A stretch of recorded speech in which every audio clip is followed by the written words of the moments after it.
دعوت خطاب دیتا ہوں بلا تاخیر جناب عزت مآب محترم حضرت الحاج مولانا عبد الخالق مجددی صاحب. اللہ من الشیطان الرجیم بسم اللہ الرحمن الرحیم نحمده ونصلي ونسلم على رسوله الكريم وعلى آله الطيبين الطاهرين أما بعد فقد قال الله تبارك وتعالى في كلامه القديم ربنا وابعث فيهم رسولا إن الله وملائكته يصلون على النبي يا أيها الذين آمنوا صلوا عليه وسلموا تسليما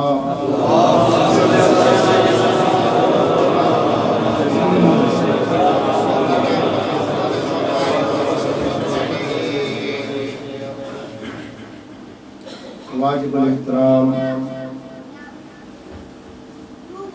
دانی آزا اسلامک سینٹر جناب الحاج القاری خلیفہ محمد افسر صاحب جامعۃ برکات العالیہ دربار عالیہ مولا شریف کے خلیفہ اعظم جناب الحاج پیر محمد افسر صاحب بریڈ فورٹ کے مشہور خلیفہ دربار عالیہ مولا شریف جناب الحاج خلیفہ پیر محمود حسین صاحب اور علماء میں سے مفتی اعظم برطانیہ جناب الحاج مفتی امیر زمان صاحب اور استاد القراء والعلماء مولانا قاری عبدالرحیم صاحب اور محترم مقرر شعلہ نوا خطیب دل پذیر جناب صاحبزادہ عبید اللہ صاحب اور باقی جہاں علماء بے شمار مقدار میں موجود ہیں تعداد میں موجود ہیں جن کے نام میں نہیں جانی لیکن میرا دل ان کو خراج تحسین پیش یہ علماء کی بھی محفل ہے یہ صوفیاء کی بھی محفل ہے یہ مسلمانوں کی محفل ہے یہ عوام کی محفل بھی ہے یہ خواص کی محفل بھی ہے یہ میرے آقا کے شادیوں کی محفل ہے یہ کملی والے کے فدائیوں کی محفل ہے اور یہ آقائے نامدار کی محفل ہے اس لیے اس محفل میں انوار و تجلیات کی بارش ہو رہی ہے تو میں یہ سمجھتا ہوں کہ میرا یہ میری والدہ کی دعا میرے مرشد کی دعاؤں کا اثر ہے آپ جیسے نیک لوگوں کی محفل میں اللہ نے مجھے شامل ہونے کی توفیق عطا اگرچہ میری عمر کافی ہو گئی ہے لیکن ان علماء کے سامنے میں اپنے آپ کو طالب علم نہیں سمجھتا اور حضور علیہ السلام سرکار کا یہ ارشاد کہ اطلبوا العلم من المرد الى اللہ کہ علم کو تلاش کرتے رہنا ماں سے لحظ تک ماں کہتے ہیں گود کو ماں کی گود یا پنگڑا اور لحظ کا معنی قبر اس میں عالم کا لفظ نہیں اس میں طالب علم کا لفظ ہے ہم سب طالب علم اگرچہ میں کچھ بھی بیان نہ کر سکوں پھر بھی میری اتنی بڑی سعادت ہے کہ میں آقا نامدار کی محفل میں آ گیا میں خود آیا نہیں لایا گیا میری طلب بھی ان کے کرم کا صدقہ میری طلب بھی ہمارا آنا آپ لوگوں نے گھر سے وضو کیا جناب خلیفہ صاحب نے آج محفل میلاد منعقد کی ہے اور آج 7 ربیع الاول 7ویں محفل ہے اور تمام ریشنل کے علماء نے ایک پروگرام سیٹ کیا ہوا ہے کہ ہر دن عصر کے بعد محفل ہوگی. تمام علماء اس میں آ کر بیٹھیں گے, تمام صوفیاء اس میں آ کر بیٹھیں گے. ذکر حبیب خدا ہوگا, ذکر رسول ہوگا, ذکر حبیب ہوگا, صلاۃ و سلام ہوگا اور دعائیں ہوں گی. اور آپ کو اللہ نے توفیق دی کہ باوضو کپڑے پہن کر اور وضو کر کے درود و سلام کے نغمے الاپتے ہوئے یہاں حاضر ہوئے. یہ خود آپ نہیں آئے, کسی نے بنایا. میری طلب بھی ان کے کرم کا صدقہ ہے. یہ قدم اٹھتے نہیں اٹھائے جائے. عزیز محترم, پیر عبداللہ صاحب تقریر فرما رہے تھے اور انہوں نے فرمایا کہ حضرت ابراہیم علیہ السلام نے یہ دعا کی, ربنا وبعث فیہم رسولا. حضرت صاحبزادہ صاحب کی تقریر دل پذیر میں نے بہت کم سنی ہے اور آج پہلی دفعہ کچھ زیادہ ہی سنی ہے. معلوم ہوتا ہے کہ نسبت رسولی کے باغ میں نیا پھول کھل رہا ہے اور وقت آنے پر یہ چھوٹا سا ستارہ ایک ماہ بن جائے گا, آفتاب بن جائے گا, مہتاب بن جائے گا. ان کی تقریر سن کر تو مجھے ایک شعر یاد آ گیا کہ دیکھنا تقریر کی لذت کے جو اس نے کہا, دیکھنا تقریر کی لذت کے جو اس نے کہا. میں نے یہ جانا کہ یہ بھی میرے دل میں ہے. تو حضرت ابراہیم علیہ السلام نے کعبہ اللہ کی تعمیر کے بعد کیا دعا فرمائی, ربنا وبعث فیہم رسولا. میرے مولا یہ کعبہ میں نے بنا دیا, اولاد کو یہاں آباد کر دیا, اسماعیل نے یہاں ڈیرے لگا لیے. میں دیکھ رہا ہوں کہ یہ گھر قیامت تک آباد رہے گا. اسی گھر کی عظمتوں کو بلند کرنے کے لیے یہاں ایک شان والے رسول کو ظاہر فرما. علماء بیٹھے ہیں, قراء بیٹھے ہیں, علم نحو کو جاننے والے بیٹھے ہیں. رسولن میں جو تنوین ہے دو زبریں رسولن کی, یہ تنکیر کی نہیں ہے. تنکیر کا معنی کسی رسول کو بھیج, ایسی بات نہیں, بلکہ یہ دو زبریں تعظیم کی ہیں. یا اللہ شان والا رسول بھیج. سوال پیدا ہوا کہ کیا ابراہیم علیہ السلام کو اس دعا سے پہلے نبی کریم صلی اللہ علیہ وسلم کے متعلق علم تھا یا نہیں تھا کہ وہ تو ازل میں رسول تھے؟ ان کے نور سے تو سارے پیدا ہوئے ہیں, ان کے نور سے تو نبی پیدا ہوئے ہیں, ان کے نور سے تو فرشتے پیدا ہوئے ہیں, اور اس نور اولی سے ساری کائنات بنی ہے. ابراہیم علیہ السلام کو اس بات کا پتہ تھا یا نہیں؟ اللہ تعالیٰ نے قرآن مجید میں فرمایا کہ ابراہیم علیہ السلام کی تو وہ ذات تھی کہ ماضی, حال, مستقبل سب ہم نے ان کو بتا دیا. ابراہیم علیہ السلام تو خلیل ہے, ان کی اونچی ذات ہے.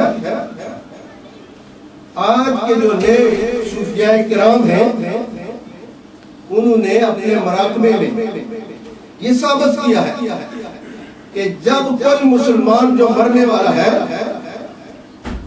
جو پڑھتا ہے لا الہ الا اللہ محمد رسول اللہ, دنیا سے سرکار کے کلمے پر مومن چلا گیا, اس مومن کی روح کو یہ کمال ملتا ہے کہ وہ پاسٹ کو بھی, پریزنٹ کو بھی, فیوچر کو بھی, ماضی, حال, مستقبل کو سب کچھ جانتا.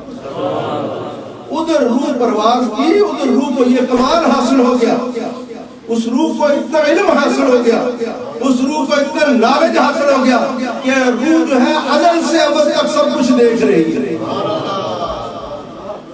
اور ثبوت یہ ہے کہ جائے ایک انسان ہے, اناڑی انسان ہے، دنیا میں قرآن بھی نہیں پڑھا، لیکن آقا کا کلمہ پڑھتا تھا، سرکار کا امتی تھا، دنیا سے کلمہ پڑھتے ہوئے چلا گیا۔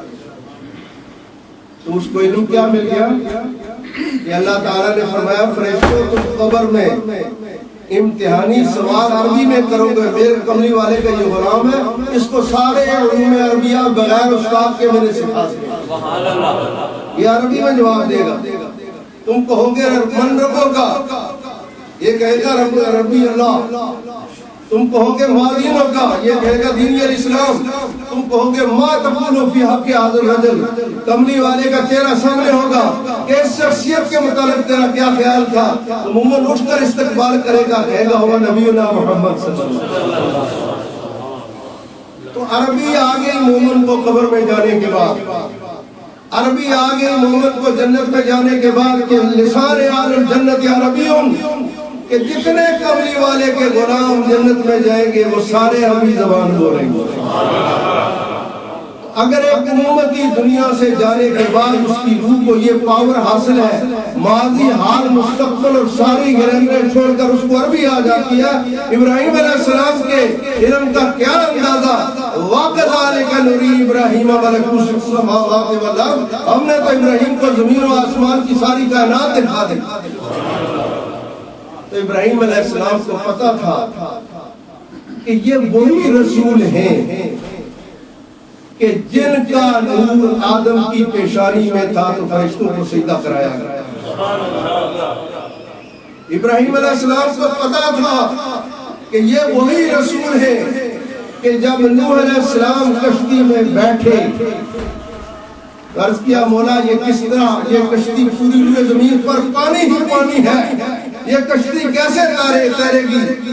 اللہ نے فرمایا اس میں محمد کا نام لوگے تو کشتی پار ہو جائے گی۔ ہم بچپن میں لاہور پڑھتے تھے، ہمارا ایک ساتھی نعت پڑھتا تھا، اس کی نعت کا ایک شعر اچھی لفظ یاد ہے، گو آدم ثانی نوح ہوئے پر اپنی ہی کشتی لے کے جا کے کون اندہ بیڑا جاتے رہے پار نگاڑا کیا جائے۔ اعلیٰ حضرت بریلوی نے لکھا، اعلیٰ حضرت بریلوی نے میلاد پر ایک تقریر کی تھی اور وہ تقریر 40 صفحے کی کتاب میں شائع ہوئی تھی۔ اعلیٰ حضرت نے اس تقریر میں بسم اللہ سے میلاد ثابت کیا تھا۔ تو اعلیٰ حضرت نے لکھا کہ اسم یا بسم سے نکلا ہے، اللہ تعالیٰ کا نام جو اسم ہے، یہ اسم وسمل سے نکلا ہے، اور وسمل کا معنی علامت، وسمل کا معنی نشانی، وسمل کا معنی برہان۔ تو اللہ تعالیٰ نے فرمایا کہ اس کائنات میں میری کوئی نشانی نہیں، پیارے مصطفیٰ ہی سب سے بڑی نشانی ہے، میں مصطفیٰ کے نام سے قرآن شروع کر رہا ہوں۔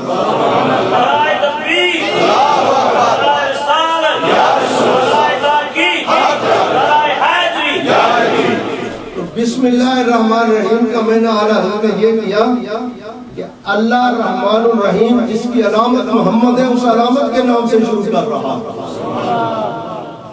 تو نوح علیہ السلام کو اللہ نے فرمایا کہ تم کشتی پر بیٹھ کر کہو گے جب بسم اللہ مجریہا و مرساہا، اللہ کی علامت اور اللہ کی نشانی کی برکت سے یہ کشتی چلے گی، تو یہ اللہ کی نشانی اور اللہ کی علامت محمد مصطفیٰ کی ذات ہے، اس نشانی سے یہ کشتی چلی تو پار چلی۔ تو ابراہیم علیہ السلام کو پتا تھا کہ نوح کی کشتی اگر پار ہوئی تو محمد مصطفیٰ کے نام سے برکت سے۔ اور حضرت قاری صاحب نے شعر کتنا پیارا یاد دلایا، اگر نام محمد را مولانا جامی ہے، وصلی اللہ علیہ وسلم کدو شدن رہا پر زمین دبے اساکر پلک درش کے رشک، اگر نام محمد را نیا مرد شفیع آدم، نہ آدم یافتے توبہ، نہ نوح از غرق نجین۔ تو ابراہیم علیہ السلام کو پتا تھا کہ یہ نور ازلی ہے، اور پھر قرآن شریف کا خطبہ موجود ہے کہ سب انبیاء کے سامنے اللہ نے اپنے حبیب کا نور پیش کیا۔ قرآن کی تفسیر یا حضور خود فرما سکتے ہیں، یا قرآن کی تفسیر اس اللہ کے جلسے میں جو حاضر نبی ہے وہ فرما سکتے ہیں۔ یہ جو اللہ نے قرآن میں فرمایا کہ سب نبیوں کو میں نے کہا کہ تمہارے زمانے میں میرا رسول آ جائے تو اس کی تم نے خدمت کرنی ہے، اس کی تفسیر حضرت عیسیٰ علیہ السلام نے انجیل میں بیان فرمائی۔ ایک انجیل ایسی ہے جس کا نام ہے انجیل برناباس، انجیل لوکا، انجیل متی، انجیل مرقس، یہ ساری کی ساری چینج ہو گئی۔ عیسائیوں میں سے ایک پادری کو وہ 5ویں انجیل ملی جو عیسیٰ علیہ السلام کا ایک حواری تھا، اس کا نام برناباس تھا، اور ایک عیسائی نے اس انجیل کو لاطینی سے انگلش میں منتقل کیا اور انگلش سے پھر اس کو عربی میں منتقل کیا۔ اتنے ترجمے ہونے کے بعد وہ انجیل ہمارے پاس پہنچی جس کا نام ہے انجیل برناباس۔ اس کے انگلش ایڈیشن بھی شائع ہو چکے اور اس کے اردو ایڈیشن بھی شائع ہو چکے۔ اس انجیل برناباس میں حضرت عیسیٰ علیہ السلام فرماتے ہیں کہ ازل کے دن سب نبیوں کی روح کے سامنے روح محمد کو خدا نے پیش کیا اور اللہ نے فرمایا کہ تم میرے حبیب کے نور کو سلام کرتے جاؤ اور نبوت کا تاج پہنتے جاؤ۔ تو سب نبی اٹھے، آدم علیہ السلام اٹھے، انہوں نے سلام کیا تو وہ صفی اللہ بن گئے۔ حضرت نوح علیہ السلام اٹھے، انہوں نے سلام کیا تو نبی اللہ بن گئے۔ خلیل علیہ السلام اٹھے، انہوں نے سلام کیا تو خلیل اللہ بن گئے۔ موسیٰ علیہ السلام اٹھے، انہوں نے نور مصطفیٰ کو سلام کیا تو کلیم اللہ بن گئے۔ عیسیٰ علیہ السلام اٹھے تو انہوں نے نور مصطفیٰ کو سلام کیا تو روح اللہ بن گئے۔ عیسیٰ علیہ السلام فرماتے ہیں جب میری باری آئی تو سلام کے بعد میں نے ایک سرکار کے دربار میں درخواست کی۔ آگے تشریف لائیے ماشاءاللہ۔ فرمایا درود پاک کے پڑھو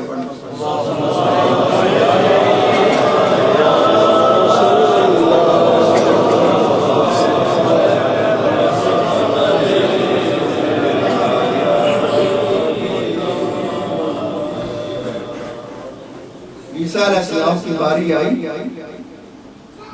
تو روح محمدی، نور محمدی کو سب انبیاء نے سلام کیا تھا، عیسیٰ علیہ السلام نے آخر میں سلام کیا۔ اگر اس کی ڈیٹیل آپ سب جاننا چاہتے ہیں تو پیر کرم شاہ صاحب کی ضیاء القرآن یاتی من بعد نبی اسمہ احمد، اس کی تفسیر میں پڑھیں۔ انجیل برناباس کے سارے حوالے پیر صاحب نے دیے، میرے پاس انجیل برناباس کے اردو ایڈیشن بھی موجود ہے، انگلش بھی موجود ہے۔ عیسیٰ علیہ السلام نے کہا اے محمد میں تم کو سلام کرتا اور دعا کریں کہ خدا تعالیٰ مجھے آپ کی جوتی کے تسمے کھولنے کے قابل بنا۔ سرکار نے دعا فرمائی مولا اس عیسیٰ روح اللہ کو میری جوتی کے تسمے کھولنے کے قابل بنا۔ لفظ تھا جوتی کو جوتے کے تسمے کھولنے کے قابل بنانا، مراد یہ تھا کہ سرکار کی امت سے بنا۔ اس لیے حضرت مجدد افسانی رحمۃ اللہ علیہ مکتباسی میں فرماتے ہیں عیسیٰ علیہ السلام جب شام کے ملک میں دمشق میں مسجد میں مشرقی منارے پر اتریں تو حضور علیہ السلام نے حضرت عیسیٰ علیہ السلام کا اترتے وقت بھی ہولیہ بیان فرمایا مسیح کا ہولیہ یہ ہوگا، دو فرشتوں کے کندھے پر اس کے ہاتھ ہوں گے، دو سبز چادریں اوڑھی ہوگا اور سر پر زلفیں لہرا رہی ہوں گی، ایسا معلوم ہوگا کہ ابھی حمام سے نکل کر آیا۔ سرور کونین علیہ السلام جب کسی نبی کا ہولیہ بیان فرماتے تھے تو پورا ہولیہ جس طرح دیکھ رہے ہیں اس طرح بیان فرماتے۔ معلوم ایسا ہوتا تھا کہ جب کسی نبی کا سرکار خیال کرتے ہیں تو نبی کی روح سامنے آ کر کھڑی ہو جاتی۔ موسیٰ علیہ السلام کا ہولیہ بیان فرمایا، عیسیٰ علیہ السلام کا ہولیہ بیان فرمایا، اور جب حضرت ابراہیم علیہ السلام کا ہولیہ بیان کرنے کا وقت آیا تو فرمایا ابراہیم علیہ السلام کے ہولیہ کا کیا بیان کر سکتا ہوں، ابراہیم کو دیکھنا ہو خلیل کو تو مجھے دیکھ۔ نعرہ تکبیر، نعرہ رسالت، نعرہ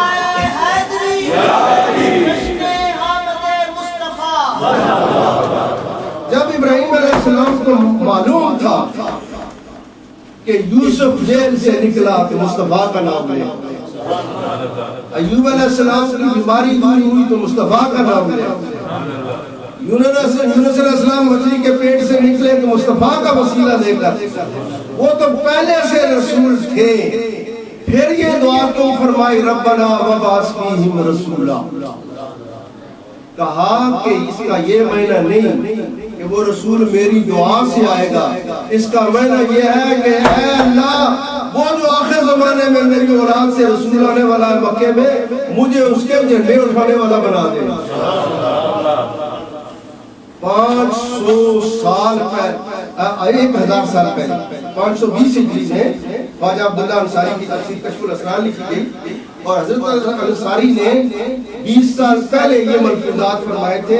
1000 سال پہلے ایک مورخ نے اور ایک مفسر نے قرآن کی تفسیر میں یہ لکھا کہ ربنا وبعث فیہم رسولا کا مطلب یہ ہے ابراہیم علیہ السلام دعا کرتے ہیں کہ یا اللہ اس نبی کے جھنڈے اٹھانے والے اور اس کی محفل کا چرچا کرنے والوں میں مجھے بھی بنا دے۔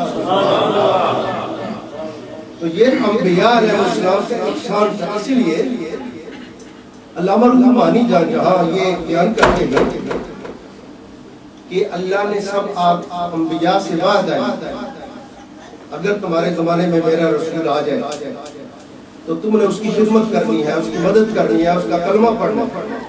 تو کیا اللہ کو معلوم نہیں تھا کہ نہ حضرت آدم علیہ السلام کے زمانے میں ظاہری طور پر رسول پاک آئیں گے، نہ حضرت موسیٰ علیہ السلام کے زمانے میں، نہ عیسیٰ علیہ السلام کے زمانے میں؟ اللہ کو معلوم تھا آخر میں آئیں گے۔ اتنے پختے وعدے لینے کا اور اتنا بیان کرنے کا مطلب کیا؟ تو روح المعانی والا آخر میں لکھتا ہے اور کوئی مطلب نہیں، مطلب یہ تھا کہ ان کی شان دکھانی تھی سارے انبیاء، ان کی عظمت بیان کرنی تھی سارے انبیاء کے سامنے۔ تو وہ عظمت ابراہیم علیہ السلام نے بیان کی، ربنا وبعث فیہم رسولا۔ اللہ تعالیٰ کا دو قرآن میں میثاق، ایک میثاق الہی ہے اور ایک میثاق محمدی ہے۔ اللہ نے اپنی ذات کے لیے جب وعدہ لیا تو صرف اتنا کہا لستو بربکم، سب نے کہا قالوا، بولو جلدی، خدا کی ہستی کو تو لاکھوں پردوں میں ہے۔ خدا کی ہستی کا اقرار کرانے کے لیے کسی مولوی کی تقریر کی ضرورت نہیں ہے، خدا کی ہستی کا اقرار کرانے کے لیے کسی کتاب کی ضرورت نہیں ہے، خدا کی ہستی کا اقرار کرانے کے لیے کسی علم کی ضرورت نہیں ہے۔ خدا نے اپنا نام انسان کے دل پر ہی نہیں لکھا، بلکہ مصر کے ڈاکٹر نے تحقیق کیا کہ انسان کے دل کو لفظ اللہ کی شکل میں بنایا گیا ہے۔ فطرت اللہ التی فطر الناس علیہا۔ دنیا میں اس وقت 6 ارب انسان ہیں، 6 ارب انسانوں میں سے 5 ارب انسان ہستی اعلیٰ کے قائل ہیں کہ وہ کوئی ذات ہے جس نے ہمیں بنایا ہے۔ اللہ کی ہستی کا اقرار تقریر سے، کتاب سے، دلیل سے نہیں، اللہ کی ہستی کا اقرار جو ہے یہ ہے کہ اللہ نے انسان کی فطرت میں اپنا نام لکھ دیا ہے۔ اس لیے جب بچہ جس طرح 5 سال کی بچی یا بچی ہوش میں آتی ہے تو سب سے پہلے اپنے پارٹ خاص حصہ کے جسم کو ڈھانپنے کی کوشش کرتی ہے، اس کے فطرت میں شرم و حیا لکھا ہوا ہے انسان کے، اسی طرح انسان کی فطرت میں اللہ کا اقرار لکھا ہے۔ اور اللہ کے اقرار کے ساتھ اعلیٰ حضرت جب سوتے تھے اس انداز میں سوتے تھے کہ لفظ محمد کا نقشہ بن جاتا تھا۔ فرمایا کہ باطن میں اللہ اللہ نے لکھا ہے، یہ ظاہری انسان جب لیٹے تو نقشہ محمد کا بن جاتا ہے، کائنات کی ہر چیز میں یا اللہ نظر آئے گا یا محمد نظر آئے گا۔ تو اللہ نے اقرار اپنی ذات کر لیا، انبیاء سے اقرار محمد مصطفیٰ کی ذات کر لیا۔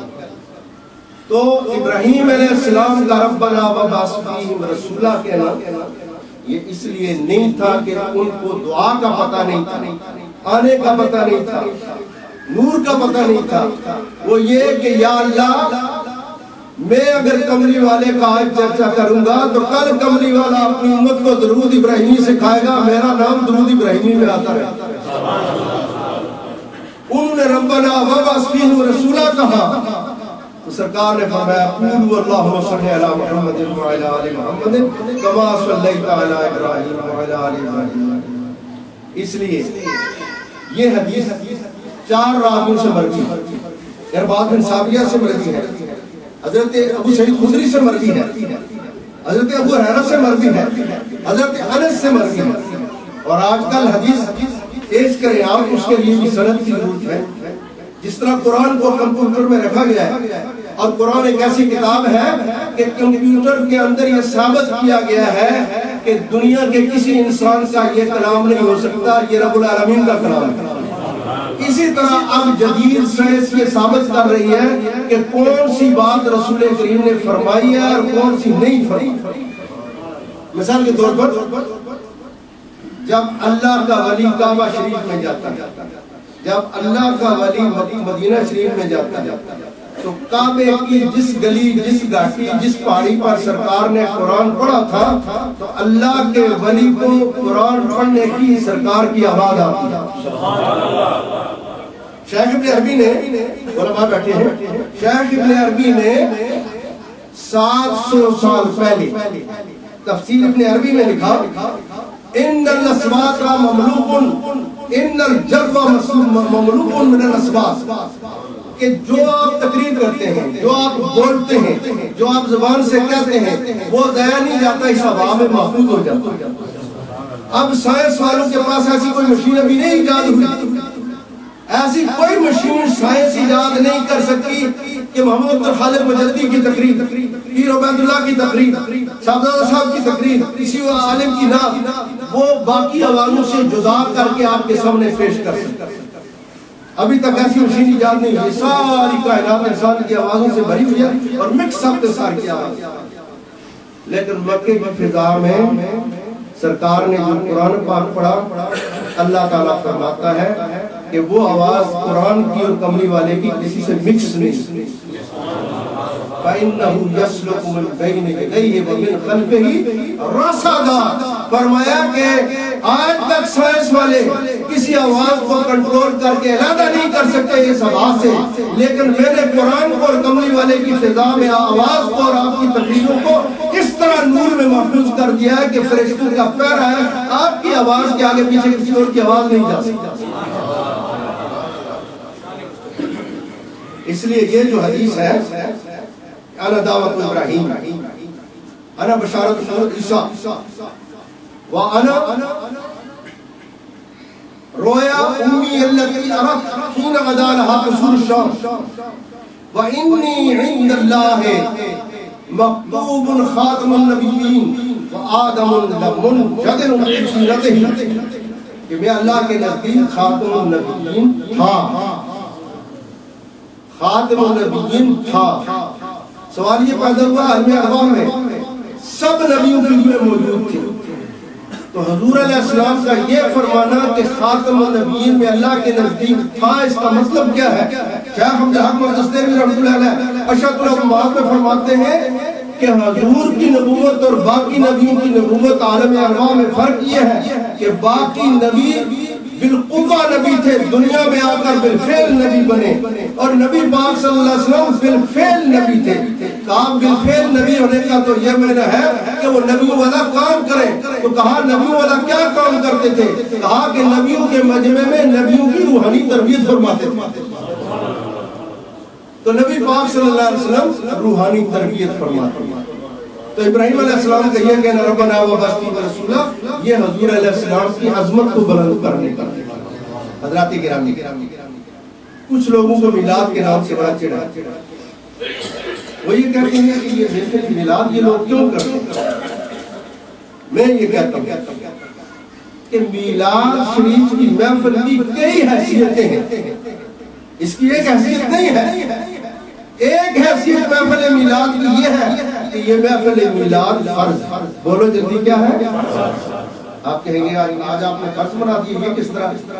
فرض اس لیے کہ اللہ تعالیٰ نے قرآن میں جب اپنا ذکر فرمایا تو فرمایا میں لم یلد ولم یولد، لم یلد ولم یولد، نہ میں کسی کی اولاد نہ کوئی میری اولاد۔ تو اس لحاظ سے کملی والے کا میلاد منانا فرض ہے کہ عیسائیوں نے چند معجزے دیکھے تو عیسیٰ علیہ السلام کو خدا کا بیٹا کہہ دیا۔ کملی والے کی تو یہ نشان ہے کہ سر سے پاؤں تک معجزے تھے، خدا نے فرمایا کہ یہ میرا محبوب سر سے پاؤں تک ان کے معجزہ ہے، ہر سال میلاد منایا کرو تاکہ اس کو کوئی خدا اور خدا کا بیٹا نہ کہہ سکے. یہ جز ہے آپ کے میلاد کے فرض ہونے کا کہ دنیا انسانیت میں اس وقت 2 ارب کے قریب کرسچن ہیں جو عیسیٰ علیہ السلام خدا کا بیٹا مانتے ہیں. ہم نے میلاد اس لیے منا رہے ہیں کہ سرکار عبدہ و رسولہ ہے.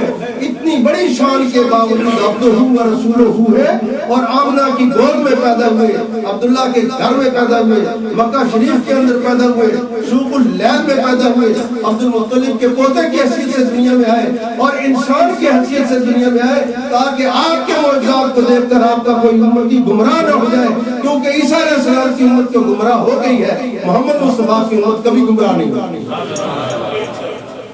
یہ ہے میلاد شریف کے فرض ہونے کی جہت اور میلاد شریف کے سنت ہونے کی جہت. یہ ہے کہ جب کملی والے کا نام آئے تو درود پڑھنا واجب ہو جاتا ہے. کیا ہو جاتا ہے؟ حضور علیہ السلام ایک باغ میں تشریف لیے تھے, صحابہ کرام پہرا دینے والے باہر کھڑے ہو گئے, 4 گھنٹے گزر گئے. مسلم شریف کی حدیث ہے, آخر حضرت ابو ہریرہ اندر گئے, دیکھا سرکار سجدے میں, 3 گھنٹے سجدے میں, سر اٹھایا تھا کہ یا رسول اللہ ہم ڈر گئے تھے کوئی دشمن نہ آ گیا ہو, فرمایا نہیں میں نے اللہ کے حضور سجدہ کیا تھا. تو سجدے کے اندر ہی تھا کہ جبریل آئے کہ آپ کی امت کا جو آدمی ایک بار آپ پر درود پڑے گا اللہ 10 رحمتیں نازل کرے گا. یہ جہت میلاد شریف کی کون سی ہے؟ یہ سنت ہونے کی جہت ہے کہ جب سرکار کا نام آئے تو آپ کہیں صلی اللہ علیہ وسلم. جس کو محفل میلاد نصیب ہوگی وہ ذکر رسول بھی کرے, جس کو محفل میلاد نصیب ہوگی وہ درود شریف بھی پڑھے. اور یاد رکھیں علماء سے آپ رمضان شریف جب آتا ہے یہ حدیث سنتے ہیں کہ سرور کونین علیہ السلام نے جب ممبر کی سیڑھی پر قدم رکھا تھا, سرکار نے فرمایا تھا کہ جبریل آئے اور بددعا کی اس شخص کے لیے جس کے سامنے میرا نام پڑھا جائے اور سلام نہ پڑھے, درود نہ پڑھے.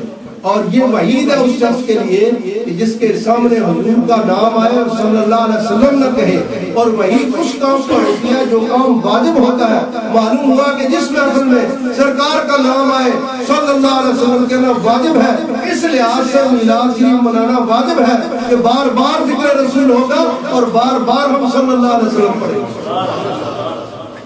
حضرات گرامی, وقت ختم ہو جاتا ہے.